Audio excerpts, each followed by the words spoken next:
আজকের ক্লাসটি খুবই গুরুত্বপূর্ণ হয়ে যাবে তোমাদের জন্য, যারা এসএসসি গ্রুপ ডি এবং গ্রুপ সি পরীক্ষা দেবে বলে এখনও পর্যন্ত প্রিপারেশান নিয়ে চলেছো। তাদের জন্য কিন্তু এই প্র্যাকটিস সেটটা খুবই গুরুত্বপূর্ণ হবে এবং ক্লাসটাও খুবই গুরুত্বপূর্ণ হবে। 2016 সালের লাস্ট কিন্তু SSC group C group D হয়েছিল 2016-17। তো তারপরে কিন্তু একটা বড় একটা ঘোটালা হয়েছে। তারপরে ঘোটালার পরে কিন্তু বড় মাপের আবার একটা চাকরির পরীক্ষা কিন্তু এসএসসি বোর্ড নিয়ে আসলো, এবং এটা কিন্তু তোমাদের জীবনের শেষ সুযোগ। যদি কেউ স্কুল সার্ভিস কমিশনের ক্লার্ক এবং গ্রুপ ডি এক চান্সে পাস করতে চাও, একবারেই পাস করতে চাও, তাহলে তোমাকে করতে হবে কি প্র্যাকটিস। সবার প্রথমে করতে হবে প্র্যাকটিস। এই প্র্যাকটিস করার জন্য আর এডুকেশন স্কুল আজকে তোমাদের এই প্র্যাকটিস সেটটা নিয়ে এসছে। প্রত্যেকটা প্রশ্ন দেখো, মন দিয়ে দেখো এবং মন দিয়ে প্রত্যেকটা প্রশ্ন বোঝার চেষ্টা করো। তাহলে দেখবে তুমি এই প্র্যাকটিস সেট যদি তুমি ঠিকঠাক করে দেখো এবং এরকম প্র্যাকটিস সেট তুমি যদি নিয়মিত অনুশীলন করো, তাহলে তোমার কিন্তু চাকরির দরজার সামনে খুলে যাবে। তো তার জন্য এসএসসি গ্রুপ সি এবং গ্রুপ ডি পরীক্ষার যে প্র্যাকটিস সেটটা আজকে তোমরা দেখতে চলেছো, সেটা কিন্তু খুবই গুরুত্বপূর্ণ। কারণ তোমরা একটাই কথা মনে রাখবে যে এবার কিন্তু আর ঘোটালা হবে না, আর এবার কিন্তু সঠিকভাবে ঠিকঠাক যদি তুমি পড়াশুনো করে ঠিকঠাক করে যদি তুমি পাস করো, তাহলে তোমার চাকরিটা কিন্তু আর বাকি থাকবে না। চাকরি কিন্তু তোমার এবার পেতেই হবে। তাই তোমার মূল লক্ষ্য যদি হয় গ্রুপ সি এবং গ্রুপ ডি, তাহলে আজকে ক্লাসটা কিন্তু খুবই গুরুত্বপূর্ণ। তোমরা চাইলেই কিন্তু এই পরীক্ষায় পাশ করতে পারো এবং এক চান্সে পাশ করতে পারো। 2016 সালে যে রিক্রুটমেন্টটা হয়েছিল, তার যে সিলেবাস ছিল, গ্রুপ ডির যে সিলেবাস ছিল, সেই সিলেবাসটা মেনটেন করে কিন্তু আজকের প্র্যাকটিস সেটটা তোমাদের জন্য নিয়ে এসেছি। 2016 সালে কিন্তু এরকম ছিল। 2016 সালে যে গ্রুপ ডির যে সিলেবাস ছিল, সেই সিলেবাসটা ধরেই কিন্তু আজকের ক্লাসটা তোমাদের শুরু হতে চলেছে। তো শুরু করছি। দেখো, সেই সময় কিন্তু মোট 45টা প্রশ্ন ছিল গ্রুপ ডির জন্য, আর তাতে ছিল কিন্তু 30টা জেনারেল স্টাডিজ এবং সাম্প্রতিক ঘটনা দিয়ে 30টা প্রশ্ন ছিল, এবং 15টা প্রশ্ন ছিল কিন্তু অঙ্ক। তো এই 45টা প্রশ্ন কেমন ছিল তার একটা প্র্যাকটিস সেট তোমাদের সামনে তুলে ধরছি। গ্রুপ সি এবং গ্রুপ ডি যারা কিন্তু ক্লাসগুলো দেখবে এক চান্সে একবারেই তোমরা বোঝার চেষ্টা করবে এবং একবারেই পাস করবে, শুধুমাত্র এইরকম প্র্যাকটিস সেট তুমি যদি অনুশীলন করো। তো চলো, এরকম প্রশ্নের বাইরে কিন্তু প্রশ্ন হবে না গ্রুপ সি এবং গ্রুপ ডির জন্য। তাই তোমাদেরকে বলছি বারবার করে ক্লাসটা মনোযোগ সহকারে দেখবে, এবং যদি ক্লাসটা তোমাদের ভালো লাগে তাহলে ক্লাসটিতে একটি লাইক করবে। আর সবচেয়ে বড় কথা, যদি তুমি এক চান্সে একবারই পাস করতে চাও গ্রুপ সি এবং গ্রুপ ডির জন্য, এসএসসি গ্রুপ সি এবং গ্রুপ ডির জন্য একবারই পাস করতে চাও এবং 2025 সালে এসে তুমি যদি চাকরিটা ধরে নিতে চাও, তাহলে অবশ্যই আর এডুকেশন স্কুলে ফোন করো 85 339 82 506 এই নাম্বারে। চলো আমরা আজকের প্রথম প্রশ্ন দেখি। এই প্র্যাকটিস সেটের প্রথম প্রশ্ন, যেটা কিন্তু স্কুল সার্ভিস কমিশনের যে 2016-17 যে সিলেবাস ছিল, সেই সিলেবাস মেনটেন করেই কিন্তু আজকের প্র্যাকটিস সেটটা। চলো একের দাগের প্রশ্ন কী আছে দেখি। তো এখানে একের দাগের প্রথম প্রশ্ন কী আছে দেখি। তার জন্য প্রশ্নটা আমরা একটু জুম করে বড় করে নিচ্ছি। দেখুন, জুম করলে সুবিধাটা তোমাদেরই হবে। তো দেখো, এখানে প্রথম প্রশ্ন আছে। দেখো, ভারতের কেন্দ্রীয় ব্যাংকের নাম কি? এখানে দেখতে পাচ্ছ একের দাগের প্রথম প্রশ্ন আছে, ভারতের কেন্দ্রীয় ব্যাংকের নাম কি? এখানে আছে reserve bank of India, UCO bank, bank of India, state bank. তো তোমরা এটা সবাই জানো যে এই ভারতীয় কেন্দ্রীয় ব্যাংকের নাম কি। তো এখানে ভারতের কেন্দ্রীয় ব্যাংকের নাম হচ্ছে রিজার্ভ ব্যাঙ্ক। এর কত দাগ হবে সঠিক উত্তর? এখানে কিন্তু সঠিক উত্তর হবে কিন্তু প্রথমটা, রিজার্ভ ব্যাঙ্ক অফ ইন্ডিয়া, অর্থাৎ আরবিআই। তোমরা সবাই জানো কিন্তু। আর এখানে মনে রাখো, গ্রুপ ডির প্রশ্ন কিন্তু কঠিন হবে না, যেহেতু ক্লাস 8 পাস, ক্লাস 8 যোগ্যতায় কিন্তু এই পরীক্ষাটা নেওয়া হয়। তাই তোমরা সবাই কিন্তু এটা দিতে পারবে এবং সবচেয়ে বেশি কম্পিটিশন কিন্তু এখানেই চলবে। তাই তোমরা কিন্তু কেউ কারোর জায়গা ছাড়বে না, চেষ্টা করবে যাতে কিন্তু তুমি এক চান্সে একবারেই উত্তীর্ণ হতে পারো। চলো আমরা দুয়ের দাগের প্রশ্ন দেখি। দুয়ের দাগের প্রশ্ন কী আছে?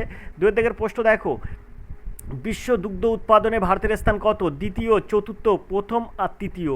তো এখানে দুয়ের দাগের সঠিক উত্তর কী হবে? দুগ্ধ উৎপাদনে ভারত কিন্তু মূলত এখন আছে দ্বিতীয় স্থানে, অর্থাৎ কত দাগ হবে সঠিক উত্তর? চলো আমরা তিনের দাগের প্রশ্নে চলে যাই। তিনের দাগের যে প্রশ্নটা আছে, দেখো, কোন দেশটি তৃতীয় বিশ্বের দেশ হিসেবে গণ্য করা হয়? কোন দেশটি তৃতীয় বিশ্বের দেশ হিসেবে গণ্য করা হয়? দেখো, পোল্যান্ড, জাপান, ভারত আর ফ্রান্স। তো এখানে তিনের দাগের সঠিক উত্তর কী হবে? অবশ্যই ভারত হবে। আশা করি তোমরা বুঝতে পেরেছো। দেখবে প্রশ্ন হবে খুবই ইজি, কিন্তু তুমি সেটা পড়ে যাওনি। আর এডুকেশন স্কুল তোমাকে সেটাই পড়াবে যেটা ওখানে পড়বে। যে প্রশ্নপত্র তোমার গ্রুপ ডির জন্য তুমি পরীক্ষা দিতে যাবে, দেখবে যে আর এডুকেশন স্কুল যেরকমভাবে তোমাদেরকে শিখিয়েছে ঠিক সেই প্রশ্নগুলো কিন্তু এসছে। চলো চারের দাগের প্রশ্ন দেখি। ফুটবল খেলায় গোল পোস্টের উচ্চতা ভূমি থেকে কত?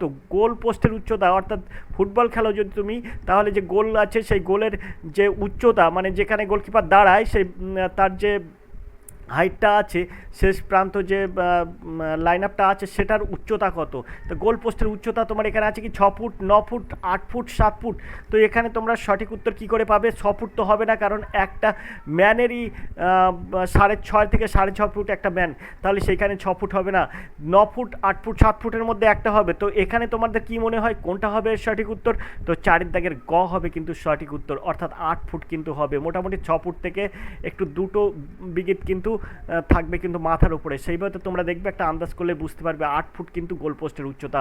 চলো আমরা 5 দাগের প্রশ্ন দেখি, সবচেয়ে গুরুত্বপূর্ণ প্রশ্ন 5 দাগের এই প্রশ্ন আছে কিন্তু কুচিপুড়ি নৃত্য কোন রাজ্যের? সুন্দর একটি প্রশ্ন, কিন্তু কুচিপুড়ি নৃত্য কোন রাজ্যের? অন্ধ্রপ্রদেশ, কেরল, আর উড়িষ্যা, আর তামিলনাড়ু। তো এখানে 5 দাগের সঠিক উত্তর কি হবে? সঠিক উত্তর হবে কিন্তু কুচিপুড়ি হচ্ছে অন্ধ্রপ্রদেশের নৃত্য। পাশাপাশি তোমাদের একটা কথা বলে রাখি, কী করে তুমি কুচিপুড়ি অন্ধ্রপ্রদেশের নৃত্য মনে রাখবে? তো এখানে তুমি লিখবে, তুমি একটা জিনিস মনে রাখবে, কুচি তুমি অন্ধ, অর্থাৎ অন্ধ্রপ্রদেশের কুচিপুড়ি। আশা করি তোমরা বুঝতে পেরেছো, কুচি তুমি অন্ধ। এখান থেকে তুমি সহজেই কিন্তু মনে রাখতে পারবে কুচিপুড়ি অন্ধ্রপ্রদেশের নৃত্য। চলো আমরা 6 দাগের প্রশ্ন দেখি। 6 দাগের প্রশ্ন আছে, কোন করটি প্রত্যেক ব্যক্তি দিয়ে থাকেন? কোন করটি প্রত্যেক ব্যক্তি দিয়ে থাকেন? এখানে আছে পরোক্ষ কর, প্রত্যক্ষ কর, মূল্যবৃদ্ধি কর, আর সবগুলি। তো এখানে 6 দাগের সঠিক উত্তর কী হবে? তো অবশ্যই মূল্যবৃদ্ধি কারক করটাই কিন্তু সব ব্যক্তি কিন্তু দিয়ে থাকে। চলো আমরা 7 দাগের প্রশ্ন দেখি। 7 দাগের প্রশ্ন আছে, দেখো সুন্দর প্রশ্ন, চুয়ার বিদ্রোহের নেতা কে ছিলেন? রাজা জগন্নাথ, সেবারাম, প্রতাপ সিংহ, রুনো সিংহ। তো এখানে 7 দাগের সঠিক উত্তর কী হবে? তো এখানে 7 দাগের সঠিক উত্তর হবে চুয়ার বিদ্রোহের নেতা ছিল কিন্তু রাজা জগন্নাথ, অর্থাৎ কদ্দাগ হবে সঠিক উত্তর। চলো 8 দাগের প্রশ্ন দেখি, কোন ভারতীয় প্রথম জাতীয় পতাকা উত্তোলন করেন? কোন ভারতীয় প্রথম জাতীয় পতাকা উত্তোলন করেন তোমরা সবাই জানো, তবে এই প্রশ্নের সঠিক উত্তর কী হবে? অপশান আছে এনি বেসান্ত, মাদাম কামা, সর্দার প্যাটেল, আর মহাত্মা গান্ধী। তো 8 দাগের সঠিক উত্তর কী হবে? তো 8 দাগের সঠিক উত্তর হবে কিন্তু মাদাম কামা। মাদাম কামা হবে কিন্তু এর সঠিক উত্তর। ভারতীয় প্রথম জাতীয় পতাকা উত্তোলন করেন কিন্তু মাদাম কামা। ক্ষয়ের দাগ হবে সঠিক উত্তর। চলো আমরা 9 দাগের প্রশ্নে চলে যাই। 9 দাগের প্রশ্ন কী আছে আমরা একটু দেখি। ওপরের দিকে তুললাম, মহাবিদ্রোহের প্রথম শহীদকে? মহাবিদ্রোহের প্রথম শহীদ মঙ্গল পাণ্ডে, তাতিয়া টুপি, লক্ষ্মীবাই, এদের কেউ নয়। মহাবিদ্রোহের প্রথম শহীদকে? তো এখানে 9 দাগের সঠিক উত্তর কী হবে? 9 দাগের সঠিক উত্তর হবে কিন্তু মঙ্গল পাণ্ডে হচ্ছে মহাবিদ্রোহের প্রথম শহীদ। আশা করি তোমরা বুঝতে পেরেছো, কয়ের দাগ হবে সঠিক উত্তর। চলো আমরা 10 দাগের প্রশ্নে চলে যায়। মহাশ্বেতা দেবীর প্রথম উপন্যাস কি? 1084 মা, তিতুমির, অরণ্যের অধিকার, ঝাঁসি রানী। এখান থেকে কিন্তু এরকম প্রশ্নই কিন্তু গ্রুপ ডি পরীক্ষায় বারবার আসে এবং এই প্রশ্নই কিন্তু বারবার আসবে এবং আগামীতেও তুমি যে পরীক্ষাটা দেবে তাতেও কিন্তু বারবার আসবে। তো 10 দাগের সঠিক উত্তর কী হবে? 10 দাগের সঠিক উত্তর হবে কিন্তু এই মহাশ্বেতা দেবীর প্রথম উপন্যাস ছিল ঝাঁসি রানী, অর্থাৎ ঘয়ের দাগ হবে সঠিক উত্তর। ঝাঁসি রানী ছিল কিন্তু মহাশ্বেতা দেবীর প্রথম উপন্যাস। আশা করি তোমরা বুঝতে পেরেছো। চলো 11 দাগের প্রশ্ন দেখি। প্রশ্ন আছে, চীনের রাজধানীর নাম কি? একটু উপরের দিকে তুলবো। তো এখানে অপশান আছে, দেখো পিয়ংইয়ং, তাইপে, ইনসু এবং বেজিং। তো চীনের রাজধানীর নাম কি? তোমার এখানে প্রশ্ন পড়েছে কিন্তু চীনের রাজধানীর নাম কি? তো চীনের রাজধানীর নাম তাহলে কি হবে? তো এখানে এর সঠিক উত্তর কি হবে? চীনের রাজধানীর নাম তোমরা সবাই জানো, তো এর রাজধানী হচ্ছে বেজিং। চীনের রাজধানী বেজিং। চলো এই 12 দাগের প্রশ্ন দেখি। সিসমোলজি নিচের কোন বিজ্ঞান? সিসমোলজিটা নিচের কোন বিজ্ঞান? রেশম চাষ, জীবাশ্মবিদ্যা, ভূকম্পন, বায়ুমণ্ডলীয় ঘটনা। এর মধ্যে সঠিক উত্তর কী হবে? তো 12 দাগের সঠিক উত্তর হয়ে যাবে কিন্তু তোমার ভূকম্পন। সিসমোলজি নিচের কোন বিজ্ঞান? এটা হচ্ছে ভূকম্পন। আশা করি তোমরা বুঝতে পেরেছো, গয়ের দাগ হবে সঠিক উত্তর। চলো আমরা পরের প্রশ্নে চলে যাই, 13 দাগের প্রশ্নে। তার জন্য প্রশ্নটা একটু উপরের দিকে তুলবো। দেখো বাম পাশে সরিয়ে নিয়ে আমরা যদি দেখি তাহলে দেখতে পাবো যে 13 দাগের প্রশ্ন আছে, দেখো জীবের কোন অংশে মিষ্টি স্বাদ অনুভব করা হয়? তো প্রশ্নটা কিন্তু খুবই গুরুত্বপূর্ণ, কখনো কিন্তু ঝাল পড়ে, কখনো কিন্তু টক পড়ে। এরপরে কিন্তু এখানে কিন্তু দিয়েছে মিষ্টি স্বাদ অনুভব করে। তো এখানে পিছন, সামনে, মাঝখানে, পাশে, তো এইটা কিন্তু তোমাদের ডিটেলসে জানা দরকার। তো এখানে 13 দাগের প্রশ্ন আমি তোমাদের করে দিচ্ছি, তোমরা ডিটেলসটা জানবে। এখানে কিন্তু জীবের কোন অংশে মিষ্টি স্বাদ অনুভব করা হয়? তো একদম সামনের অংশ কিন্তু মিষ্টি স্বাদ অনুভব করা হয়। পিছনের অংশে কি করা হয়? দুই সাইডে কি করা হয়? কিসের স্বাদ অনুভব করা হয়? তোমরা কিন্তু অবশ্যই পড়বে, কারণ এখানে তোমাদের ডিটেলসে বলে দিতে পারতাম, কিন্তু আর এডুকেশন স্কুল তোমাদেরকে চায় যে সরাসরি লাইভে তোমাদের নিতে এবং লাইভে সব কিছু আলোচনা করতে। তাই তোমরা 85 3 9 82 506 এই নাম্বারে ফোন করো, 85 3 9 82 506 এই নাম্বারে ফোন করলে তোমরা সরাসরি আর এডুকেশন স্কুলের সাথে কথা বলো। এসএসসি গ্রুপ ডি কী করে তুমি অ্যাকশনসে পাস করবে, তোমাকে যাবতীয় তথ্য প্রদান করবে আর এডুকেশন স্কুল। এবং তুমি কিন্তু এইবার এই যে সুযোগটা তুমি হাতছাড়া কোনো মতেই করবে না। চলো আমরা 14 দাগের প্রশ্নে চলে যাই। প্রশ্ন আছে, নিচের কোনটি একটি পতঙ্গভোজী গাছ? গুলঞ্জ, বাসক, কলসীপত্রী আর থানকুনি। তো নিচের কোনটি একটি পতঙ্গভোজী গাছ? গুলঞ্জ, বাসক, কলসীপত্রী আর থানকুনি। তো পতঙ্গভোজী কিন্তু যেটা কিন্তু সবসময় গাছটা কি খেয়ে থাকে, বিভিন্ন রকম পতঙ্গ খেয়ে থাকে। তো বনের মধ্যে অনেক পতঙ্গ থাকে, তা কিন্তু খেয়ে থাকে। তো এখানে 14 দাগের সঠিক উত্তর কী হবে? অবশ্যই কলসপত্রী, এটা হবে কিন্তু এর সঠিক উত্তর। কলসপত্রী হচ্ছে পতঙ্গভোজী গাছ। চলো আমরা 15 দাগের প্রশ্নে চলে যাই। 15 দাগের প্রশ্ন আছে লাফিং গ্যাস। সুন্দর একটা প্রশ্ন, লাফিং গ্যাস। এই লাফিং গ্যাস এটা লাফিং গ্যাসটা এইটা হচ্ছে NH2, N2O, N2O2, SO2। তো এই লাফিং গ্যাস এর মধ্যে কোনটি হবে? তো অবশ্যই তোমরা জানো, তো এখানে কিন্তু N2O অর্থাৎ নাইট্রিক অক্সাইড। আশা করি তোমরা বুঝতে পেরেছো। এখানে ক্ষয়ের দাগ হবে সঠিক উত্তর। এটা কিন্তু লাফিং গ্যাস আছে, লাফিং গ্যাস বলা হয়। লাফিং গ্যাস সাধারণত কিসে থাকে সেটা তোমরা কিন্তু আমাকে বলতে পারবে, একটা উদাহরণ তোমরা বলে দিতে পারো। তাই তোমরা কমেন্ট করবে এই লাফিং গ্যাসটা তোমার দেখা কোথায় লাফিং গ্যাসটা তুমি দেখতে পেয়েছো, বা তুমি কোথায় ওটা লাফিং গ্যাসটা ব্যবহার করেছো। আশা করি তোমরা বুঝতে পারবে যে এই গ্যাসটা কিন্তু সাধারণত তুমি স্প্রে করার সাথে সাথে তোমার একটু হাসির উদ্রেক হয়, তাই এটার নাম হয়েছে লাফিং গ্যাস। তো বিভিন্ন রকম এতে উপাদানে কোনো অনেক রকম জিনিসে থাকে, তো সেটার উদাহরণ তোমাদেরকে কিন্তু বলতে বলেছি, যা কমেন্টে তোমরা যেন অবশ্যই করবে। চলো 16 দাগের প্রশ্ন আমরা দেখি। বর্তমানে কেন্দ্রীয় আইনমন্ত্রীর পদে আছেন। এটা কিন্তু এখানে যেগুলো আছে তার মধ্যে এখন কিন্তু সেটা নেই। বর্তমানে কেন্দ্রীয় আইনমন্ত্রী কে অবশ্যই তোমরা জানাবে। এটা কিন্তু যেহেতু এখন নেই, তাই তোমাদেরকে কিন্তু এটা কিন্তু আমরা করছি না। চলো এখানে একটা প্রশ্ন আছে, যেহেতু এটা 2016 সালের একটা বিষয় প্রশ্ন, তো এখানে 2016 ইউরো কাপ চ্যাম্পিয়ন হলো কোন দেশ? 2016 সালে ইউরো কাপ চ্যাম্পিয়ন হলো কোন দেশ? তো এখানে এর সঠিক উত্তর কী হবে? তো 2016 সালে যে ইউরোপিয়ান কাপ হয়েছিল তার চ্যাম্পিয়ন হয়েছিল কিন্তু পর্তুগাল, অর্থাৎ কয়েক দাগ হবে সঠিক উত্তর। সেই সময় কিন্তু এটা সাম্প্রতিক ঘটনাতে কিন্তু কারেন্ট অ্যাফেয়ার্স থেকে কিন্তু এই প্রশ্নটা ব্যাপক একটা ইম্পর্ট্যান্ট প্রশ্ন ছিল। চলো 18 দাগের প্রশ্ন দেখো, কোন ভারতীয় রাজনীতিবিদ সম্প্রতি আফগানিস্তানের সর্বোচ্চ অসামরিক সম্মান পেলেন? এটা কিন্তু কারেন্ট অ্যাফেয়ার্সের প্রশ্ন। মনমোহন সিং, অরুণ জেটলি, নরেন্দ্র মোদী, সোনিয়া গান্ধী। তো এখানে কিন্তু এই 18 দাগের যে প্রশ্নটা আছে, এই প্রশ্নটা কিন্তু তৎকালীন প্রশ্ন। এখানে কিন্তু আমরা যেহেতু 2016 একটা সিলেবাস মেনটেন করছি, তাই কিন্তু এখানে এই প্রশ্নগুলো আসছে। তো এখানে তখন যে এটা ছিল তার মধ্যেই কিন্তু অপশানগুলো দিয়েছে। তো 18 দাগের এখানে সঠিক উত্তর হয়ে যাবে কিন্তু এই যে নরেন্দ্র মোদী হবে কিন্তু এর সঠিক উত্তর। চলো আমরা চলে যাব 19 দাগের প্রশ্নে। তার জন্য প্রশ্নটা একটু উপরের দিকে তুলবো। 19 দাগের প্রশ্ন দেখো, ব্রিটেনের নূতন প্রধানমন্ত্রী কে? ব্রিটেনের নূতন প্রধানমন্ত্রী হলেন, এখানে আছে Theresa May, David Cameron, Tony Blair আর হিলারি ক্লিন্টন। তো এখানে 19 দাগের সঠিক উত্তর কী হবে? তো 19 দাগের সঠিক উত্তর, ব্রিটেনের নূতন প্রধানমন্ত্রী হলেন কে? তো এখন কিন্তু এইটার সাথে কিন্তু তোমার কোনো রকম নেই, মানে কোনো রকম সম্পর্ক নেই। তো এখানে এই প্রশ্নের উত্তর এখন কিন্তু নতুন করে একটা হয়েছে। তো বর্তমানে কে আছে সেটা তোমরা অবশ্যই কমেন্ট করবে। 2016 সালে পরের প্রশ্ন দেখো, 20 দাগের প্রশ্ন, 2016 সালে T20 বিশ্বকাপ চ্যাম্পিয়ন হয়েছে কোন দেশ? তো এখানে ভারত, অস্ট্রেলিয়া, ওয়েস্ট ইন্ডিজ আর শ্রীলঙ্কা। 2016 সালে কারা হয়েছিল T20 বিশ্বকাপ চ্যাম্পিয়ন? তো 20 দাগের সঠিক উত্তর কী হবে? তো এখানে কিন্তু 2016 সালে কিন্তু T20 বিশ্বকাপ চ্যাম্পিয়ন হয়েছিল ওয়েস্ট ইন্ডিজ, অর্থাৎ গয়ের দাগ হবে সঠিক উত্তর। তো এরপরে যে প্রশ্নটা আমরা করব সেটা হচ্ছে 30 দাগের প্রশ্ন দেখো।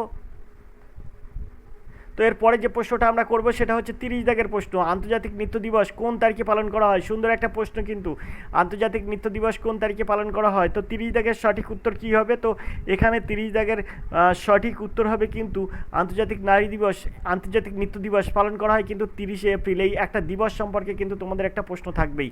তো 20 থেকে এখানে 30-এ আমরা এই প্রশ্নটা সমাধান করলাম।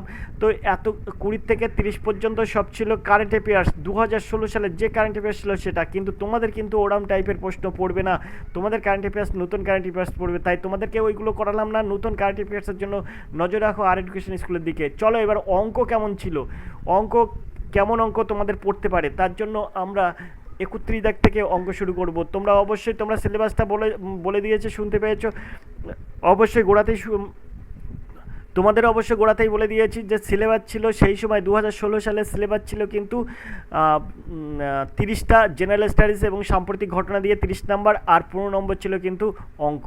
আমরা 30টা পর্যন্ত প্রশ্ন সমাধান করলাম, জেনারেল স্টাডিজ প্রশ্ন সমাধান করলাম। এবার আমরা 31 দাগ থেকে করব অঙ্ক।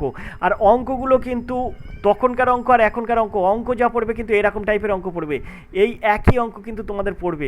তোমরা মন কান দিয়ে এই অঙ্কগুলো দেখো। অঙ্ক এই যে খুব কঠিন পড়বে না, গ্রুপ ডিতে কোনো অঙ্ক কঠিন পড়বে না, সব অঙ্ক ইজি পড়বে, সব অঙ্ক ইজি পড়বে। কিন্তু তোমাদের সমস্যা হচ্ছে কি তোমরা প্র্যাকটিস করবে না, তার জন্য রেখে আসবে। আর এডুকেশন স্কুলে হাত ধরলে তোমাকে বারবার প্র্যাকটিস করে নেবে, অঙ্ক 15 পাবে, দায়িত্ব সহকারে কিন্তু এডুকেশন স্কুল বলে। তো চলো 31 দাগের অঙ্ক আমরা দেখি কি আছে। 31 দাগের যে অঙ্কটা আছে দেখো, দুটি সংখ্যার গসাগু 12, লসাগু 336, একটি সংখ্যা 84 হলে অপরটি কত? তো এরকম যদি থাকে তা তুমি সঙ্গে সঙ্গে কী করবে? কিচ্ছু না, এই দুটো গুণ করবে, এই 3 3 6 গুণ 12, এই দুটো লসাগু গসাগু গুণ করবে আর নিচে দেবে এই সংখ্যা 4 8, ব্যাস তোমার অঙ্ক শেষ হয়ে গেল। 4 12 48 করবে, আর 4 8 32, আর 1 দাও 33, 4 4 16, অর্থাৎ হচ্ছে কত? 84 84। দেখো এখানে গয়ের দেখা হবে সঠিক উত্তর। তো এইভাবেতে কিন্তু এসব অঙ্ক সহজেই সমাধান করা হয়। আর এডুকেশন স্কুল সবসময় তোমাদের কিন্তু হাতে কলমে শিখিয়ে দেবে অঙ্কগুলো, হয় এবার নয় নেভার। এরকম পণ নিয়ে কিন্তু তোমরা সামনের ক্লাসগুলো করবে। চলো 32 দাগের প্রশ্ন দেখি। 32 দাগের যে প্রশ্নটা আছে দেখো, অঙ্ক আছে 32 দাগের যে অঙ্কটা আছে দেখো, 5টি সংখ্যার গড় 46, এদের মধ্যে প্রথম 4টির গড় 45, তাহলে পঞ্চম সংখ্যাটি কত? একদম সহজ সহজ অঙ্ক দেয়, যা কিন্তু খুব সহজে তোমরা করতে পারবো।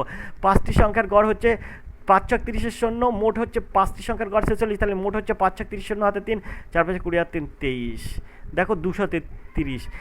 এর মধ্যে কী বলছে? প্রথম 4টির গড় হচ্ছে 45, তো প্রথম 4টির গড় 45 হলে মোট কত? তো 4 5 20 শূন্য হাতে 2, 4 4 16 আর 2 18, 180। তো 230 থেকে তুমি 180 বিয়োগ করে দাও, তাহলে তোমার যেটা থাকবে সেটা হচ্ছে 50।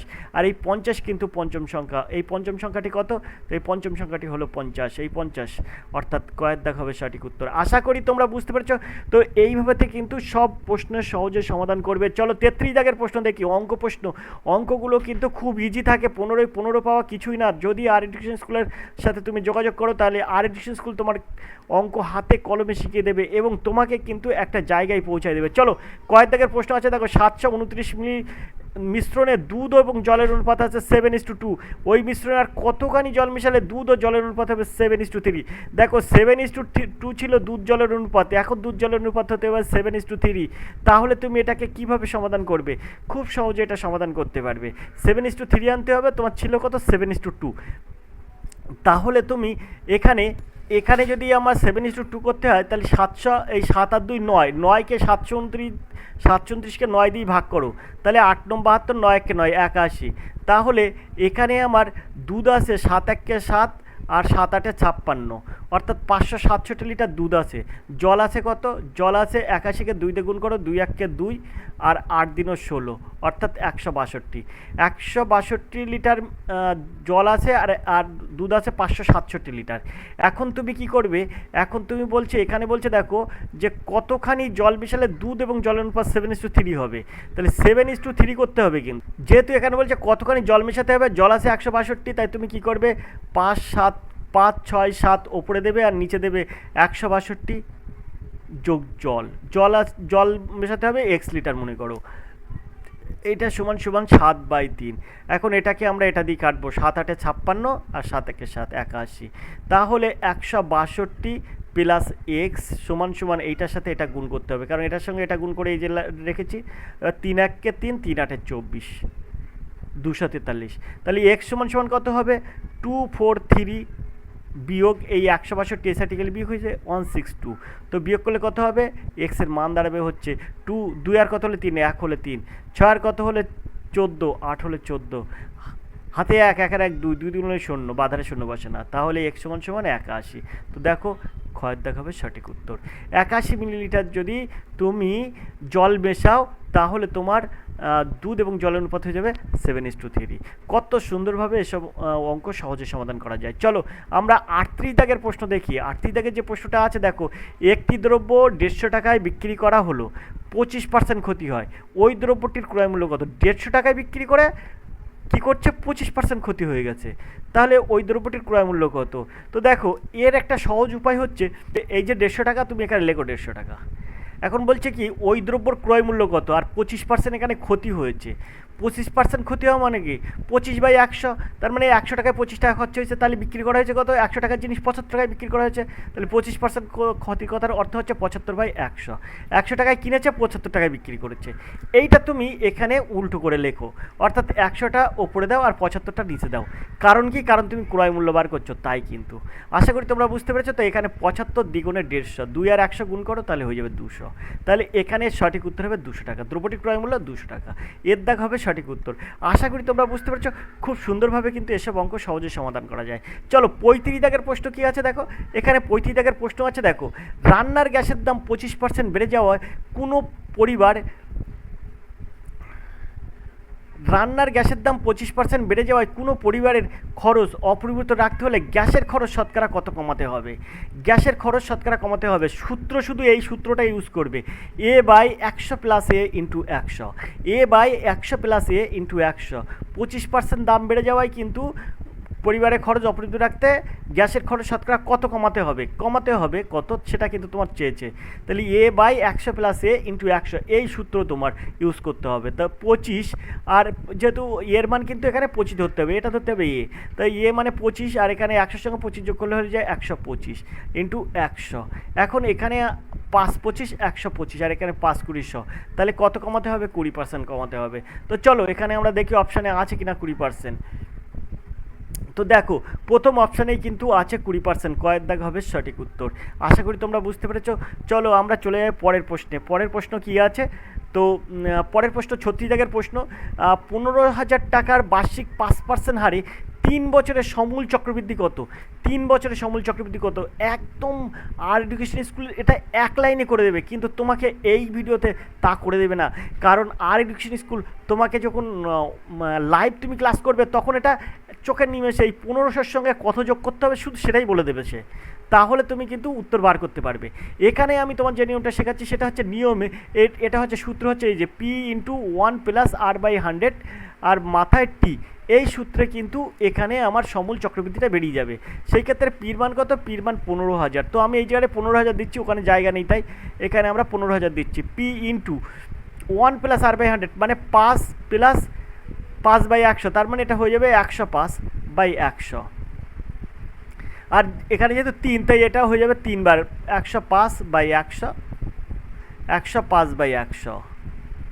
এইভাবে তুমি এই অঙ্কগুলি সমাধান করতে পারো। এখানে এই দুটো শূন্য কাটলাম, এখানে এই দুটো শূন্য আর এই একটা শূন্য, 3টে শূন্য কাটলাম, এখান থেকে আরেকটা শূন্য কাটলাম, নিচে কিন্তু 10 থাকলো, তো 5 দ্বিগুণে 10 হয়, আর 5 21 105 হয়। ঠিক সেমভাবে আমরা যদি এটাকে ক্যালকুলেশন করি তাহলে 5 21 105 করতে পারি, আর এখানে 5 20 100 করতে পারি। আশা করি তোমরা বুঝতে পারছো। এখানেও আমরা 5 21 105 করতে পারি, আর এখানে 4 × 5 = 20 করতে পারি। তাহলে এখানে আমার 3টি 21 আছে, 15 আছে, 3টি 21 15 আছে, আর এই 4 আর 2, অর্থাৎ আমরা যদি আমাদের মোট ক্যালকুলেশন হিসেবে 15 × 21 × 21 × 21/4 দ্বিগুণে 8। এবার এটাকে তুমি যদি ক্যালকুলেশন করো তাহলে তোমার এখান থেকে তুমি খুব সহজে পাবে। তো এটা যদি তুমি ক্যালকুলেশন করো তাহলে তুমি পেয়ে যাবে কত? 17,364.38 টাকা। এইটা কিন্তু তোমরা পেয়ে যাবে, অর্থাৎ ক্ষয়ের দাগ হবে সঠিক উত্তর। আশা করি তোমরা বুঝতে পেরেছো। তো এই অঙ্কগুলো কিন্তু নিমেষে সমাধান করা যায়, এত ক্যালকুলেশন লাগে না। সেই ক্যালকুলেশনটা কীভাবে সমাধান করা যায়, তাহলে তোমাকে ফোন করতে হবে 85 39 82 506 এই নাম্বারে। চলো আমরা 37 দাগের প্রশ্ন চলে আসি। 37 দাগের যে প্রশ্নটা আছে দেখো আমরা কিভাবে এই 37 দাগের প্রশ্ন সমাধান করব। মনে করো 16তম ইনিংসে তার রান ছিল, কিন্তু মনে করো 16তম ইনিংসে গড় রান ছিল এক্স, তাহলে 16x। এবার 17তম ইনিংসে 87 করেছে, তাই 87 করলে এটা হয়ে যাবে 87। এর গড় করব কত? এর গড় করব হচ্ছে 17 দিয়ে ভাগ। যদি গড় করি 17তম ইনিংসে 87 রান করায় গড় 3 বেড়ে যায়, তাহলে 17তম ইনিংসের রান হচ্ছে এই যে, তাহলে আগের রানের গড় ছিল কত? এক্স।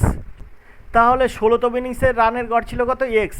আর 17তম ইনিংসে 87 করায় তার রানের গড় হচ্ছে 3 বেড়ে যায়, তাহলে এখান থেকে যদি আমরা এক্স বিয়োগ করি তাহলে এটা সমান সমান 3 দিতে পারি।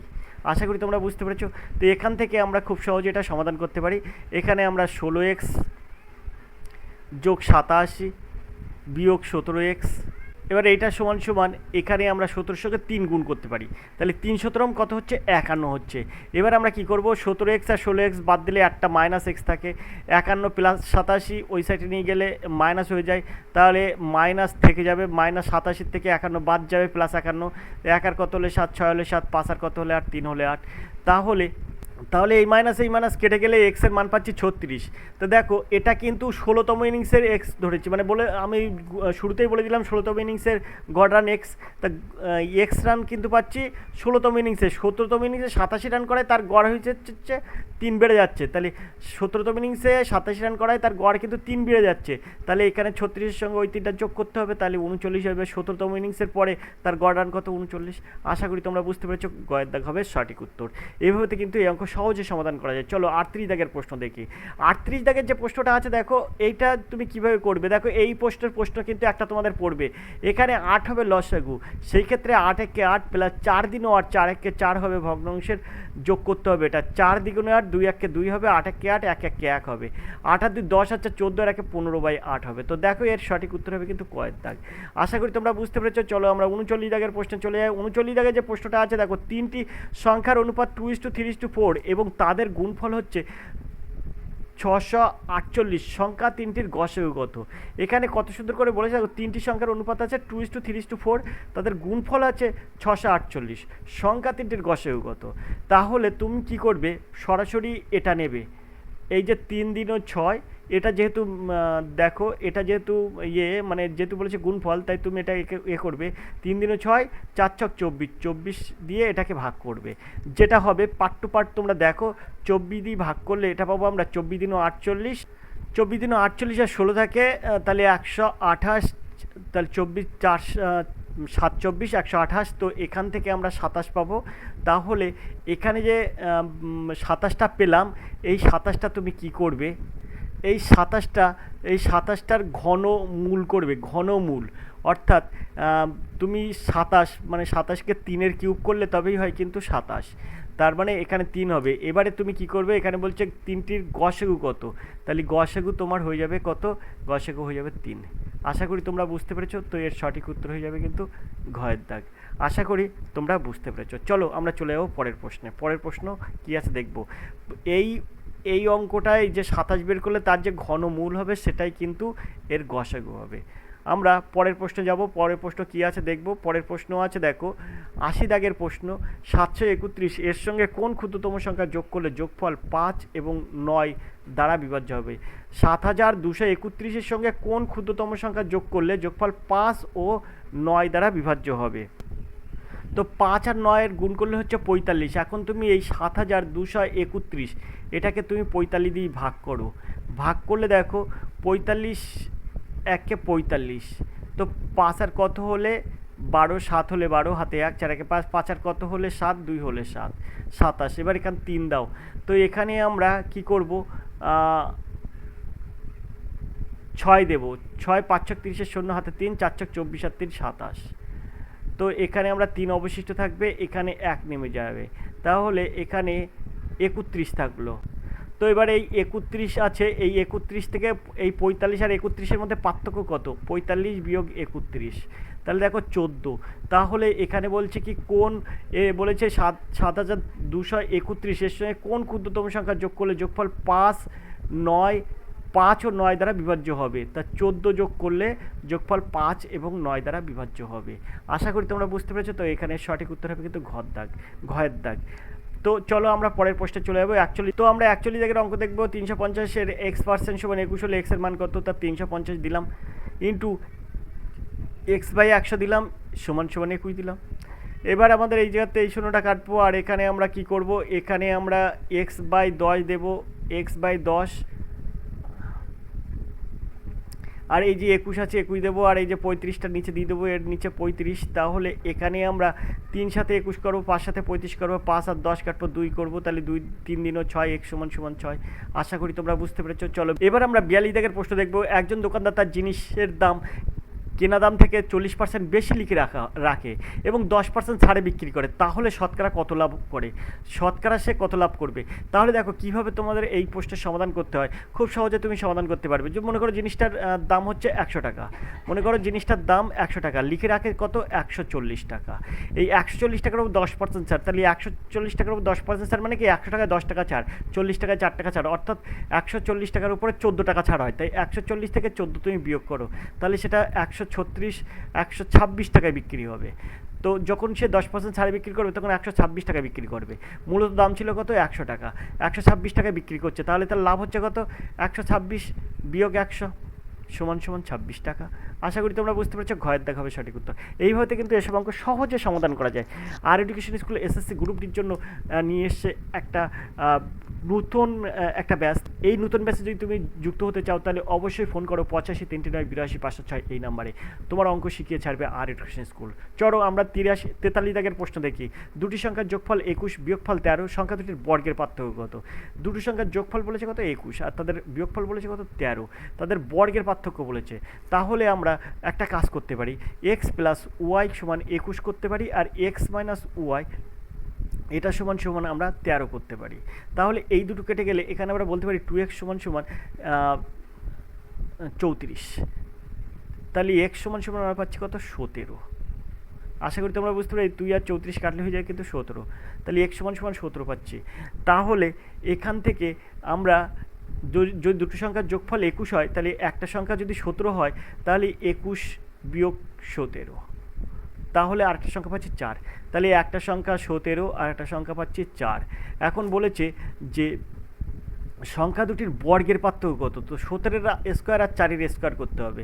17 17 কত? 7 17 119, 9 হাতে 11, 17 একটা 17 আর 11, 17 আর 11 হচ্ছে 28, অর্থাৎ 289। আর এখানে 4 4 16, তাহলে 289 থেকে 16 বিয়োগ করো। 6 আর কত হলো 9, 3 হলে 9, 1 আর কত হলো 8, 7 হলে 8, তাহলে 6 আর কত হলো 9, 3 হলে 9, 1 আর কত হলে 8, 7 হলে 8, আর 2 করতে 2 নেমে গেল, অর্থাৎ 273। তো দেখো এদের বর্গের পার্থক্য হচ্ছে কিন্তু 273। তো এর সঠিক উত্তর হবে কিন্তু কয়ের দাগ। আশা করি তোমরা বুঝতে পেরেছো। তো এইভাবে কিন্তু আর এডুকেশন স্কুল তোমাদেরকে অঙ্ক হাতে কলমে শিখিয়ে দেবে। চলো আমরা পরের প্রশ্নে চলে যাই। পরের প্রশ্ন কী আছে দেখবো, তার জন্য চলে এসেছি পরের প্রশ্নে। তো পরের প্রশ্ন দেখো 44 দাগের প্রশ্ন দেখো। 44 দাগের যে প্রশ্নটা আছে দেখো, দুটি সংখ্যার অনুপাত 9:7, গসাগু 19 হলে ছোট সংখ্যাটি কত? দুটি সংখ্যার অনুপাত বলেছে 9:7, গসাগু 19 হলে সংখ্যা দুটি কত? তাহলে এখানে যেগুলো আছে এই 9 আর 7-এর মধ্যে তোমার ছোট কত? 9 আর 7-এর মধ্যে ছোট কিন্তু 7। আশা করি তোমরা বুঝতে পেরেছো। তাহলে 7কে 19 দিয়ে গুণ করবে, ব্যাস তোমার কিন্তু সংখ্যাটা বেরিয়ে যাবে। 7 9 63, 3 হাতের 6, 7 1 7 আর 6 13, 133। দেখো ঘয়ের দাগ হবে সঠিক উত্তর। এইভাবে কিন্তু এই অঙ্কগুলো সহজে সমাধান করা যায়। চলো 45 দাগের প্রশ্ন দেখি। দুটি সংখ্যার গসাগু 12, তাদের লসাগু 1760, যদি একটি সংখ্যা 160 হয় তো অন্যটি কত? তা তোমাদেরকে আগেই বলে দিয়েছি, এই দুটো সংখ্যা কী করবে? গুণ করবে। এই 12 গুণ 1760, আর নিচে কী দেবে? নিচে এই যে 160, এই 160 দিয়ে ভাগ করে দেবে। এই শূন্য আর এই শূন্য কাটা গেল। এখানে আমরা 4 4 16 করতে পারি, এখানে আমরা 3 4 12 করতে পারি। এটার সঙ্গে কাটতে পারি 4 4 16 আর 1 দাও 17, 4 4 16। তাহলে উত্তর কত হচ্ছে? 3 4 12, 2 হাতে 1, 3 4 12 আর 1 13, 132। তো দেখো এর সঠিক উত্তর হবে 132। ক্ষয়ের দাগ হবে সঠিক উত্তর। কত সুন্দরভাবে এইসব অঙ্ক সহজে সমাধান করা যায়।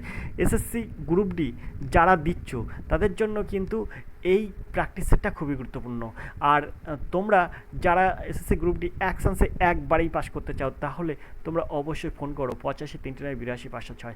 আজকে ক্লাস আমরা এই পর্যন্ত রাখছি। স্কুল সার্ভিস কমিশনের যে গ্রুপ ডি এবং গ্রুপ সি যে পরীক্ষার বিজ্ঞাপন প্রকাশ হতে চলেছে, এবং তোমরা যদি ওই পরীক্ষাটা দিতে চাও বা দিতে ইচ্ছা প্রকাশ করো, তাহলে অবশ্যই তোমাদের চাই প্র্যাকটিস, আর সেই প্র্যাকটিস করাই কিন্তু আর এডুকেশন স্কুল। দেখতে থাকো আর এডুকেশন স্কুল। দেখা হবে পরের ক্লাসে, ততক্ষণ তুমি ভালো থাকো, সুস্থ থাকো। ধন্যবাদ, তোমাদের শুভ হোক।